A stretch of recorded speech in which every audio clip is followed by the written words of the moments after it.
بسم اللہ الرحمن الرحیم۔ صرف 5 منٹ کا مدرسہ قرآن و حدیث کی روشنی میں 104واں دن 14 ربیع الثانی۔ نمبر 1، اسلامی تاریخ۔ بنی ہاشم کا بائیکاٹ اور 3 سال کی قید۔ کفار مکہ کے ظلم و ستم اور روک تھام کے باوجود اسلام تیزی سے بڑھتا رہا۔ یہ دیکھ کر کفار مکہ نے تدبیر سوچی کہ محمد صلی اللہ علیہ وسلم اور ان کے خاندان کا بائیکاٹ کیا جائے، لہذا سب نے آپس میں مشورہ کر کے ایک عہد نامہ لکھا اور اسے خانہ کعبہ پر لٹکا دیا۔ اس عہد نامے کے مطابق کوئی بھی محمد صلی اللہ علیہ وسلم اور ان کے خاندان والوں سے میل جول، لین دین اور شادی بیاہ نہیں کر سکتا تھا، لہذا رسول اللہ صلی اللہ علیہ وسلم کو بنی ہاشم اور مسلمانوں کے ساتھ ایک گھاٹی میں جانا پڑا جس کا نام شعب ابی طالب ہے۔ یہاں ان لوگوں نے 3 سال کا زمانہ گزارا جس میں سخت تکالیف کا سامنا کرنا پڑا۔ بھوک و پیاس کی شدت کی وجہ سے ببول کے پتے تک کھانے پڑے۔ جب بچے بھوک و پیاس کی وجہ سے روتے سسکتے تو کفار مکہ اس پر ٹھٹے اڑاتے۔ 3 سال کے بعد اللہ تعالی کی رحمت اور ایسی مدد آئی کہ خود کفار ایک دوسرے کی مخالفت کرنے لگے۔ اتفاق یہ کہ ابو طالب خانہ کعبہ میں بیٹھے ہوئے ساری باتیں سن رہے تھے۔ وہاں سے اٹھ کر کفار کے سامنے آئے اور کہا، رات محمد نے مجھ سے کہا، عہد نامے کے سارے الفاظ دیمک چاٹ گئی ہے، صرف بسمک اللہم بطور عنوان باقی ہے۔ جب عہد نامہ دیکھا گیا تو حرف بحرف آپ صلی اللہ علیہ وسلم کی بات سچ نکلی اور کفار کی گردنیں شرم کے مارے جھک گئیں۔ اس طرح عہد نامہ ختم ہو گیا اور محمد صلی اللہ علیہ وسلم نبوت کے 10ویں سال شعب ابی طالب سے نکل کر مکہ میں آ بسے۔ نمبر 2، حضور صلی اللہ علیہ وسلم کا معجزہ۔ قباء کے کنویں میں پانی کا بھر جانا۔ حضرت انس رضی اللہ عنہ ایک مرتبہ قباء تشریف لے گئے۔ وہاں کے لوگوں سے پوچھا، کنواں کہاں ہے؟ لوگوں نے بتلایا۔ وہاں پہنچ کر دیکھا تو فرمایا، ہاں یہ وہی کنواں ہے جس میں سے لوگ اپنی ضرورت کے لیے پانی لے جایا کرتے تھے، تو پانی بہت کم ہو جاتا تھا۔ ایک بار آپ صلی اللہ علیہ وسلم اس کنویں پر تشریف لائے اور بڑا ڈول بھر کر پانی نکلوایا اور اس میں سے کچھ پیا اور بقیہ پانی سے یا تو وضو کیا یا پھر اس میں اپنا منہ مبارک تھوک ڈالا اور پھر فرمایا، اس کو کنویں میں ڈال دو۔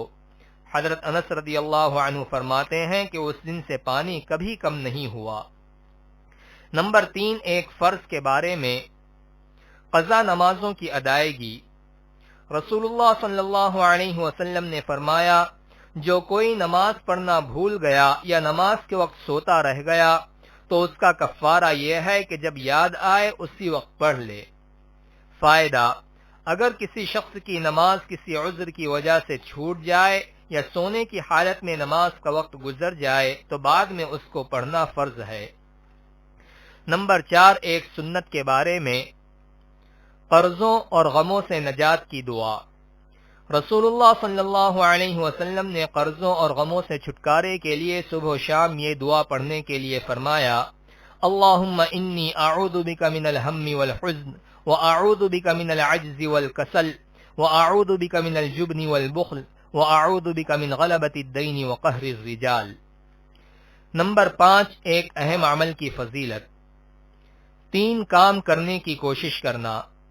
رسول اللہ صلی اللہ علیہ وسلم نے فرمایا، جب آدم کی اولاد کا انتقال ہوتا ہے تو 3 کاموں کے علاوہ اس کے عمل کا سلسلہ ختم ہو جاتا ہے۔ ایک صدقہ جاریہ، دوسرے وہ علم جس سے لوگ فائدہ اٹھائیں، تیسرے ایسی نیک اولاد جو اس کے لیے دعا کرتی رہے۔ نمبر 6، ایک گناہ کے بارے میں، جھوٹے خداؤں کی بے بسی۔ قرآن میں اللہ تعالی فرماتا ہے، جس کو تم اللہ کے سوا پکارتے ہو وہ کھجور کی گٹھلی کے ایک چھلکے کا بھی اختیار نہیں رکھتے، اگر تم ان کو پکارو بھی تو وہ تمہاری پکار سن بھی نہیں سکتے، اور اگر بالفرض سن بھی لیں تو تمہاری ضرورت پوری نہ کر سکیں گے، اور قیامت کے دن تمہارے شرک کی مخالفت و انکار کریں گے۔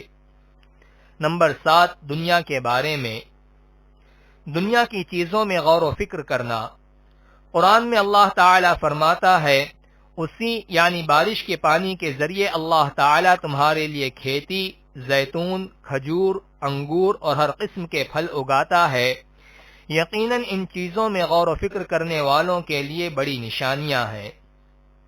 نمبر 8، آخرت کے بارے میں جہنم کے دروازے کا فاصلہ۔ رسول اللہ صلی اللہ علیہ وسلم نے فرمایا، جہنم کے 7 دروازے ہیں، ہر 2 دروازوں کے درمیان کا فاصلہ ایک سوار آدمی کے 70 سال چلنے کے برابر ہے۔